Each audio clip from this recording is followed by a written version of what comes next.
So for the next 40 minutes, I think we should dive into a few specific issues that maybe you guys are running into right now or have questions about. And then as Cole and them come in, we can obviously turn the stage to them. Does that sound good? Yep. Cool. Press to kick it off. So this is like a Brian specific question, but also applicable to anyone that, runs a service-based business. Yeah. It's towing the line between like managing client satisfaction and also like holding your ground and like, this is the way we do things. This is going to get you results, but also doing it in a way where it doesn't compromise the relationship and they don't see it as like, oh, Brian's just being lazy or he's being, unwilling to compromise or meet my demands. Like, how do you, manage that balance between kind of keeping the client happy from a perceived value perspective, but also like doing everything you need to do to get the results and like being like, this is what we need to do here to get the results. Charlie, you want to come up here with me as well? Yeah. So Charlie's our client success director for our company. He's managing 50 plus clients, like almost 60 at this point, it seems like. I actually, funny enough, I've known Charlie since 7th grade of middle school.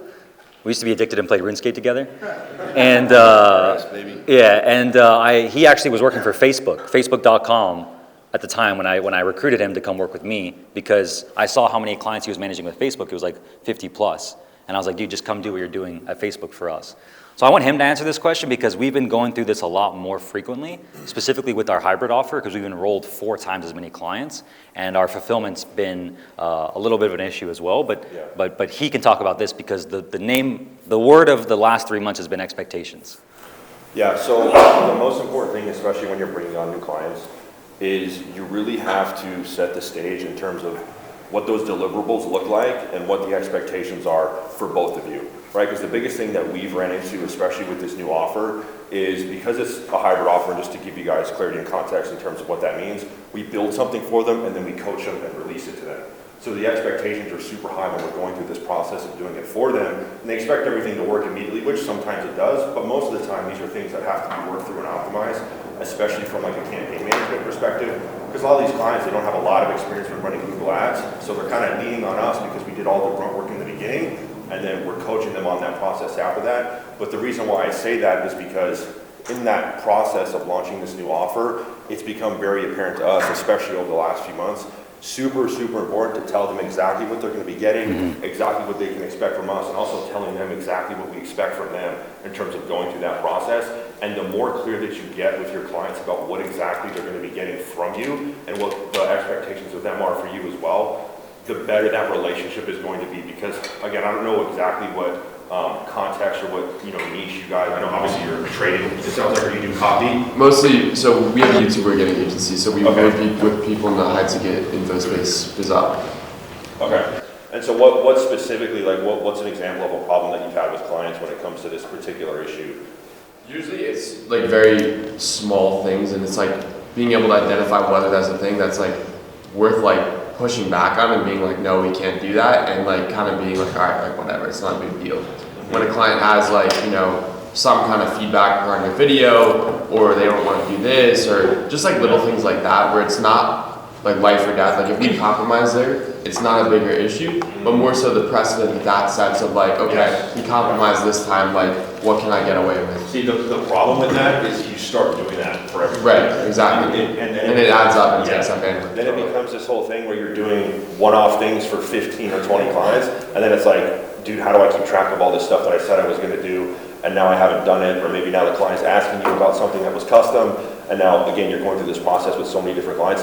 That's why it's super important when you're going through the process of not only selling the client, so the first time that you ever talk to them about potentially working with them, and then also in your onboarding process to really get clear on exactly what it is you're going to be doing for them so that they don't have any questions, and they're not asking you to do things that you're not supposed to be doing when it comes to obviously what you're doing for them. So like a specific example would be like for us, right? Like we obviously, so the hybrid offer, the way you guys, if you guys don't know, we create their ads for YouTube for them, for the client. We set up their ads on Google. We choose the targeting. We launch their campaign so they don't have to do all that tech, right? They don't have to worry about that. We give them a shortcut to getting set up and running. Now, clients have come to us in a few different places and asked, hey, can you just resize these ads for Facebook too? And in the past, we'd look at each other and be like, but then we want to deliver the best experience. We want to deliver the best experience possible because our core value is red carpet customer experience. Right. So like how much time does it take for our editors to just reshape those for Facebook? Not much, right? So you always got to think about the core values of your company as well. So I was telling Charlie this and Nick last night as well. It's like, well, if we go back to our core values as a company, red carpet customer experience, we scale by delivering brag-worthy results. We convert our clients into our best salesmen, right? And I use the quote of Jeff Bezos, we see our customers as invited guests to a party, and we are the hosts. It's our job every day to make the customer experience just a little bit better, right? So in that core value, therefore, you can make decisions based off what's in the best interest of the client experience for the client going through your service.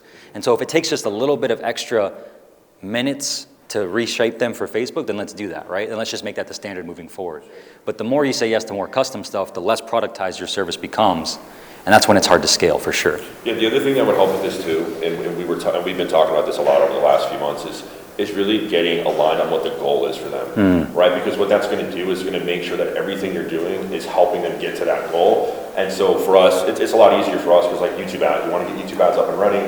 They haven't had this paid acquisition channel running before. So everything that we do is aligned with that. When this custom stuff comes up like Facebook, etc., we've gone through that onboarding process of setting clear expectations on what the goal is, what they're going to be getting from us. And a lot of the times you just got to stand your ground with that stuff. And they'll respect you for doing that, but you just have to be clear that it's in the best interest of you and the client, that you're very clear on what you're doing for them, and also making sure that you're not letting them overstep your boundaries. It's just going to cause you more stress. It's going to cause your team more stress. It's going to cause you have more work to do, which you shouldn't be doing because you need to focus on the thing that you guys actually agreed to do for them. If that makes sense. Yeah, 100%. And I feel like a lot of that too is it's also intuitively knowing like the client's request is not going to move the needle results-wise, and that I think is the most frustrating part. So what's some of the requests?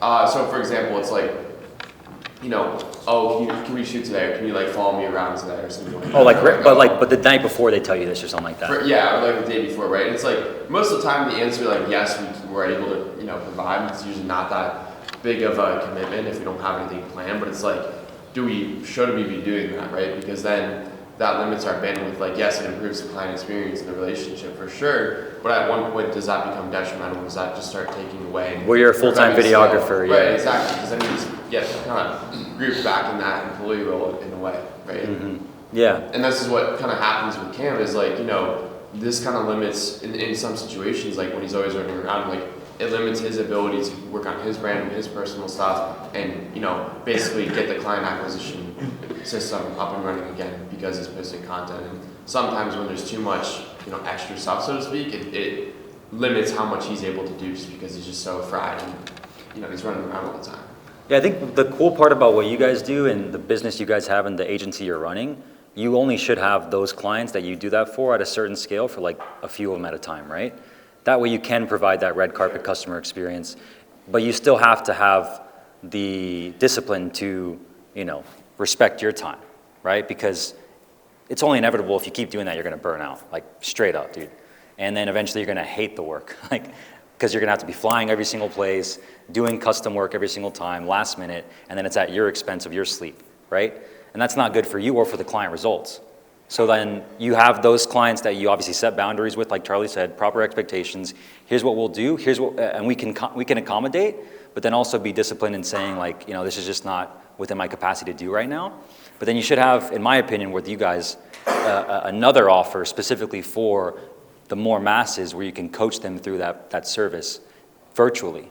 So you can reach way more people, way more people. 100%. And I think another big part of that too is like when you're starting out and you want to build a name for yourself within this specific industry, you're like very tempted, when you meet this person, like, yeah, we're gonna do everything for you, like, like full service, like we're gonna come in and like kind of be like your dedicated video team. And that opaque messaging and kind of like description of what your services are, beyond the deliverables, it's like, oh, well, they said they're like an in-house video team, so I guess I can have them, come to this event tomorrow on last notice, right? And so, like you said, it's all about like the expectations. Do you have like a one-sheeter of like the deliverables? I mean, we have a service agreement. Usually the deliverables is literally just 4 YouTube videos.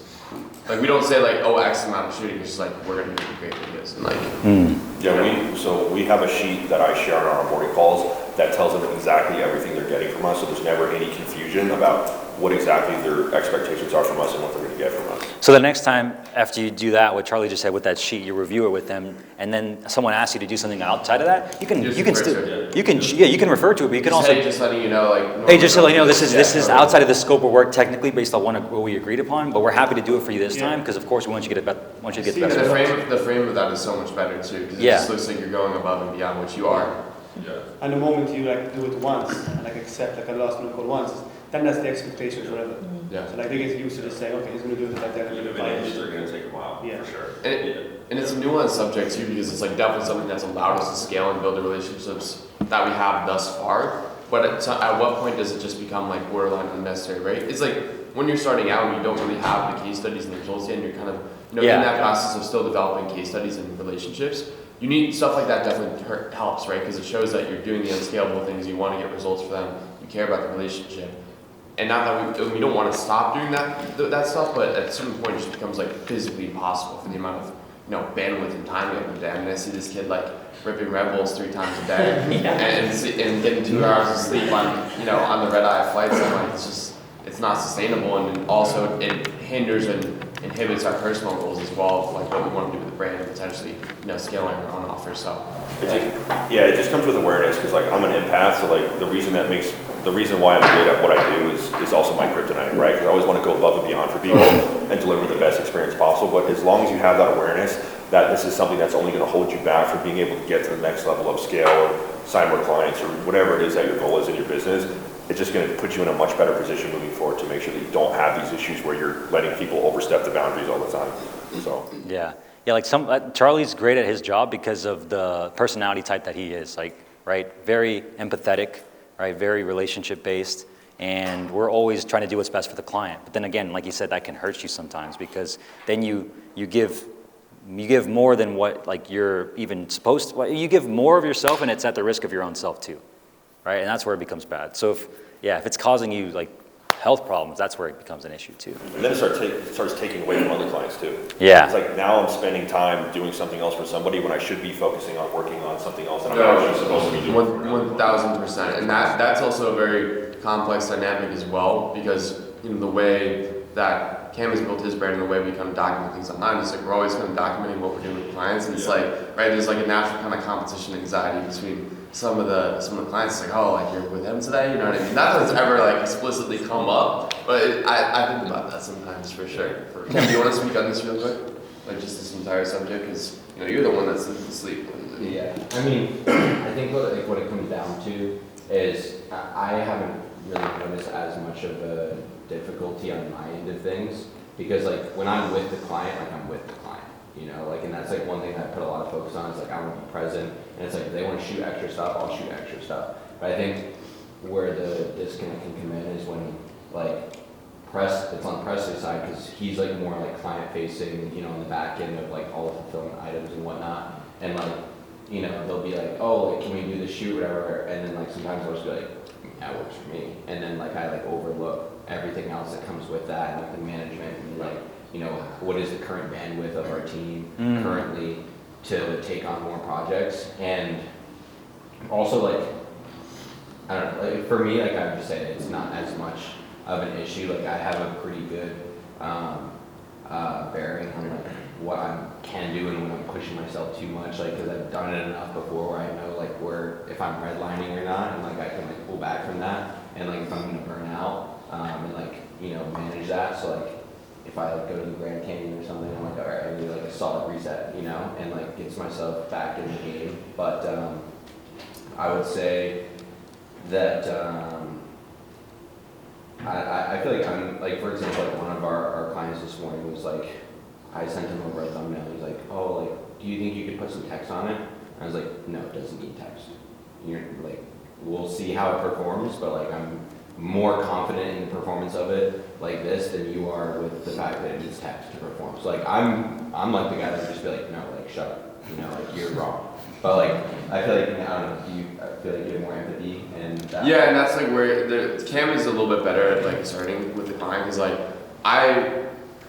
I'm just like, yeah, like I just want to keep them happy, and like that's like kind of my main objective. But at the same time, I am results oriented, right? So you have those conflicting personality types where I'm like, this is actually just not going to work better. But it's more the way in which you communicate it, where you don't sound like, where it doesn't come across as like, oh, I just don't want to do the work. Gotcha, yeah. Right? And that's like the tough thing as well, because like genuinely there's some situations where I'm like, this just doesn't make sense for either of us to invest time. Like, for example, like one of our clients, he sent us like some really shitty footage. And he's like, oh, I made this vlog, like you guys should edit it, like you should put this on YouTube. And I was like, respectfully, dude, like this is not like the quality that we're proud of. And like if this is like the pillar and the benchmark we've set so far, and standards, like this doesn't align with that, you know what I mean? And so it's like situations like that and being able to just say it how it is, but also doing it in a way where you don't sound like you're just trying to like avoid work or dodge out work, where it's like a genuine reason of like, this doesn't make sense for either of us. I would say, like, to me, like, I gauge it as like, okay, so if the client comes to us and they're like, hey, like, I want to shoot a new BSL, I'm like, okay, like, I'm down, like, let's, like, bust that out, because realistically, like, our videos are pushing traffic. Right, that's a logical thing that would affect and it's like, we put in more work, but we're going to get paid more for the performance of a BSL, so it's like, okay, that's fine. But then they'll be like, oh, like, can we shoot some short form? I'm like, no. Like, why? No. Like, that's completely outside the scope. That doesn't benefit. Like, that's a completely different platform, like, and you're also, it's just not going to perform. So it's like, no, you can shoot that. Yeah, a good frame to have with some of those issues where they start like pushing you around and asking for more, and maybe, questioning things that you guys are doing. They hired you guys to do a job, right? You guys are the experts that they hired. All the testimonials that you have, you're able to deliver on, the things that you guys are good at. And so as long as you hold that frame when you have those conversations with them that, hey, you guys hired us to do this, like the thumbnail suggestion where he's asking you to add text, dude, we've seen it work well. We don't use text on thumbnails because we've seen it perform X, Y, and Z in the past. So appreciate the concern, but we're going to move forward with this direction. If we feel like we want to review it because the performance isn't there, then we can talk about that at a later time, but we've seen that, thumbnails without text perform well. Again, they hired you guys to do a job. You're the experts. Just hold that frame when you have those conversations with them. Yeah, and we just had like a few situations like that where, like, for example, it was like literally it's just always like the most frustrating things. I'm like, why are we even having this conversation right now? You know what I mean? It's like, this isn't a good use of either of us time to like go back and forth in iMessage right now, right? And he was like trying to get advice from his friend that was like a YouTuber, but like the dude's channel was like dead, and we were like, bro, this guy like doesn't even know what he's doing. And then he was like trying to get his input on the thumbnail that we made. It was just like a whole situation, right? And so like it's at the end of the day, it doesn't really impact anything, but it's just like frustrating. The precedent it sets and like the principle of it. It's like, okay, you hired us, but you still lack trust in our judgment. How is that going to spill over into the other areas of work? Wolf, have you already had any experiences like this with your clients? Yeah, all the time. Do you have any thoughts? Well, I'd say it becomes much more easier the longer you work together. Like in the first year working together, it's more like, yeah, you should do this. And I was like, okay, we can do pretty much what you're alluding to, but we're going to do a split test. And then I showed them, okay, if we're going to launch that, you're just going to flat out lose money. I mean, if you want to do it, that's on you, but I'm not responsible for that. I said, for example, we did it with launching an event. I was like, we did it twice in the past. Last time we lost money, and then we did a different funnel. We printed cash, so it's up to you. Yeah, because then you sacrifice your actual quality of work. So like, for example, the best example for us would always be like when clients want to rush the launch timeline of when their actually ads go live. What that means is we have a very specific process that takes about 21 days to get their ads live, best case scenario, right? Sometimes it could take up to 4 weeks to get it live because the creatives take a little bit longer, the filming process takes a little bit longer, the ideation, the back and forth, right? And when clients come to us and always try to rush that process, it's never worked in terms of results for them. It's gotten them worse results right out the gate. It's made everyone more frustrated because the timeline's been condensed, which means we have less time to focus on the actual creative strategy, the actual targeting timeline, and more importantly, the actual just launch process itself. Right? So it's at the expense of their results that we have to tell clients, for example, when they come to us, like there was a client recently that wanted us to basically onboard them that same day when they paid and signed the contract, like onboarding call, get access to all their stuff, and then be able to get them the scripts like basically in the next 2 days because they're going to go film in a different location because they're on vacation. And I was thinking about it and I had to talk to Charlie and I was like, can we do this? Because I'm always like, can we do it, right? Like, can we make this work? I'm like, I want to make it work. And then I'm like, And then I talk to them and they're like, no, don't do it. And the only reason we know that is because we've done it, right? It's like we've launched clients. It never works, yeah. We've launched clients in 9 days. So you condensed a 4-week cycle into 9 days, and it was a horrible decision. And then not only, but it was a horrible decision, not only for the results, but it was also because of their expectations now. Yeah. Now, Oh, you can do it in 9 days. Why not? and that person with that 9 days also doesn't take the same responsibility as the person who's followed the process, worked with us through that process to see how it works, and ultimately know that this is going to be what we're setting up the foundation for them to scale. It was more like, let's just toss it up because I need this now. Like they're under pressure, and they're causing the pressure to be spilled onto you, and then you're causing yourself pressure. Now it's just a bad relationship from the very beginning. So the more you sacrifice that standard of work, right, just to get it off the ground, it's just going to ultimately be bad for you and the client. Yeah, something I would say about like this whole, because I'm a little biased because I'm in client success, is like, especially with running paid ads, results aren't always going to be there, right? Because it's the ebbs and flows of paid media. So the relationships that you have with your clients, in my opinion, are always going to be more important than the results, because for us, results aren't always going to be great. So it's always like that. We're having a good relationship with them, a good cadence of communication to be able to work through some of these issues, because obviously you guys should all be able to get results for your clients. But having that relationship and a solid foundation with them with communication and trust to know that, hey guys, we're dealing with some stuff. Ad account's not performing as well, but we're working through it. We're keeping you guys in the loop, et cetera, et cetera. As long as you have that good relationship with the client, you'll be able to retain these people for a lot longer than if like results are bad, you have horrible communication, they're just going to leave. And you also you just can't be afraid to say it, because it's like if you're afraid to tell them that that's your standard, then that means that you're coming from a place of scarcity, really, because you're afraid that they're going to be leaving as a client, which means that then you're not going to get another client. So then you're just playing this cycle of like, okay, well, I have to say yes because they might leave or they might not like me. All the time. That's always running through my subconscious. Like I'm just I think Cam and I hold ourselves to a very high standard. He's a little bit more like, you guys can respectfully screw off if, we don't like you and you're giving us a hard time. I'm more in the camp of like, I just see it as like a game. Like I just need to win. Like I hate the idea of losing in any capacity, and like that goes with like the relationship or even losing the client in general. Like I just need, because like I'm very so much in the fulfillment department, so like that's really like my metric for success and self-worth. It's like, am I keeping clients? Yeah, totally. I take it personally. Because like one of our clients like came to us, and like this was after the first month of working with them, we made like an extra like 40 grand on YouTube through organic, like tracked through Hyros, so like that was like directly attributable. And he comes to us and he's like, he goes to Presley first. He's like, yo, like, the performance fee is like kind of a lot, like we can lower it. And Presley's like, dude, like I think we like should work with them, on it and like lower it. And I get on the phone with him. I was like, yeah. So like, do you think that the work we did is just not worth it? And he's like, no, it's worth it. I was like, so then we're good. And he's like, yeah. I was like, okay, perfect. Yeah. Yeah, because they'll know if they can push you around with some of that stuff, because they'll sense it. And like we've had the fortunate experience of working with Jay from Ethical Scaling. One of the things he talks about a lot is like client avatars. So I don't know if you guys are familiar with like doers, warriors, and controllers. So This is good. Yeah, This is good. You should, and I do this. We need to have a better process of like making the whole team aware of this. But clients are going to come from different buckets based upon the experiences that they've had. Some of them are going to be warriors, meaning like they're going to worry about everything. They're always going to be asking you in Slack. They're always going to be asking you what's going on. Hey, what's this? What's that? So you always have to handle these clients differently. And the sooner you can get out in front and identify what type of client this person is, the better that you'll be able to cater to the things that are going to help them feel like they're being taken care of. Like the controllers, again, we've worked with a lot of clients that fit this avatar, because a lot of the clients especially from the agency side, a lot of these clients are like, they're making millions of dollars a month. And so they're controllers with everything that, they're essentially doing in their business. But for us, again, it's all about holding that frame with these people that have high expectations. Hey, you hired us to do our job. Let us execute on the things that we know that we do really well. And then for the doers, best type of client. They just do everything when you ask them to do it. No issues, no concern. I'm sure you guys have worked with clients like that where they're a breeze, pay their invoices on time. You don't have to ever worry about anything with them. And you guys are getting great results. So Yeah, there's doers, there's warriors, and there's controllers. Did you guys get that? yeah. So how many of you guys are like labeling clients when they come in with us?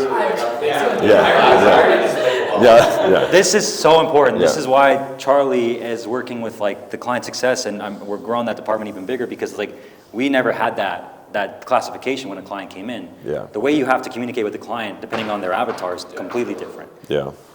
Yeah, and again, the more that you do this, and the more that you identify what buckets these clients fit into, the better you'll be able to handle the relationships with each of the client, the better you'll be, the more likely you'll be able to get results, and the longer that you'll be able to retain your clients, because you're able to cater to the things that obviously, you know, are going to help them. So. And then also, warriors can become controllers. Right. Yeah. Because you're not giving them the clarity and the confidence of the path to get the results, so they have to step in now and become the leader, right? Which is kind of like where, you know, in a different example that's very relatable, like the passive aggressive beta male, right? And his girlfriend who's like just wanting him to be the leader, and then obviously the girlfriend has to step up and take the shoes and be the man in the relationship, right? It's kind of like the same thing. It's the warrior going to the controller. Yeah.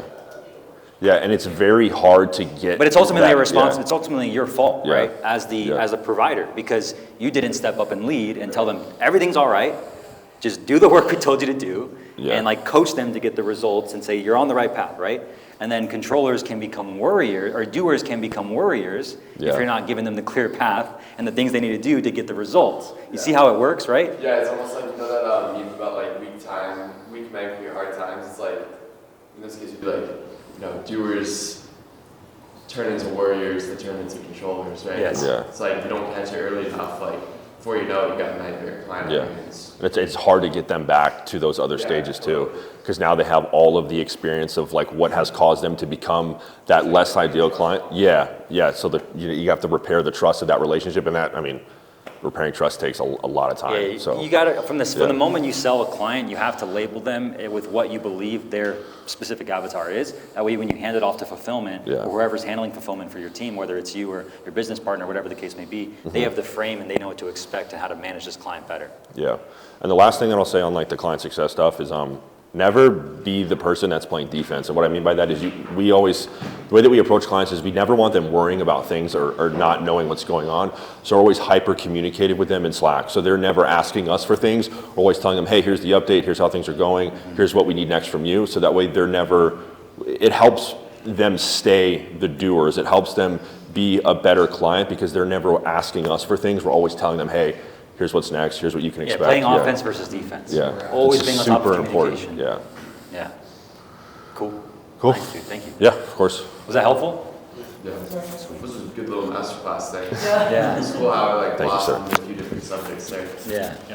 Yeah.